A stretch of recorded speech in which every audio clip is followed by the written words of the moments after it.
প্রথমে আপনারা এই ভিডিওটা দেখেন।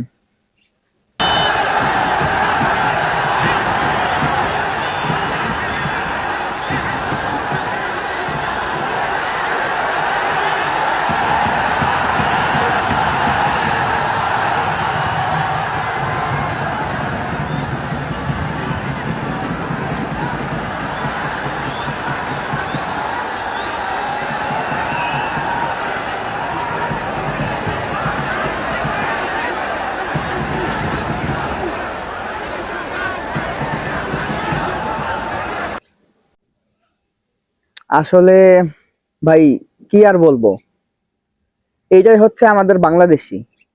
ঠিক আছে, এরাই হচ্ছে আমাদের বাংলাদেশ ফুটবল টিম। আর্জেন্টিনার প্লেয়াররা, তারা অন্য দেশ থেকে আমাদের দেশে আসছে, তারা অতিথি হিসেবে আসছে এখানে।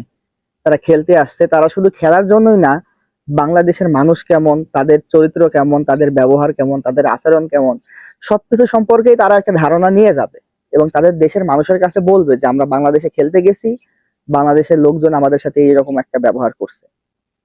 তো সেইখানে এরা খেলার মাঠে কি গ্যাঞ্জাম সৃষ্টি করলো দেখেন। আমরা দেখি বাইরের কান্ট্রিতে কত বড় বড় অনুষ্ঠান হয়, কত বড় বড় মানে পার্টি হয়, বাট কোনো বিশৃঙ্খলা, কোনো গ্যাঞ্জামের কিন্তু কোনো সৃষ্টি হয় না। আর বাংলাদেশে ছোট্ট একটা মাহফিল যদি হয়, আন্তর্জাতিক তো দূরের কথা, এলাকার ক্লাবেরও যদি ফুটবল টুর্নামেন্ট হয়, ওই 2-4 গ্রামের বড় ভাইদের বাইক নিয়ে যায় মারামারি করা লাগে। মানে ওরা, মানে আমাদের খেলা জানতেন, আমাদের হেডামটা বেশি থাকে সবসময়, সবকিছুতে আমাদের হেডাম বেশি থাকে, যে মাইরা লাবো, ফাটায় ফেলাবো, খাই খেলাবো, আমাদের এই জিনিসগুলা খুব বেশি থাকে। এরা নাকি আমাদের জাতীয় ফুটবল টিম হবে, এরা নাকি ভবিষ্যতে দেশের জন্য বিশ্বকাপ নিয়ে আসবে। এক একজনের ক্ষমতা দেখছেন নাকি, কত ক্ষমতা, নিজের দেশের মাটিতে আছে, বুকে বল অনেক বেশি। এদের নিয়ে বলার আর কিছু নাই।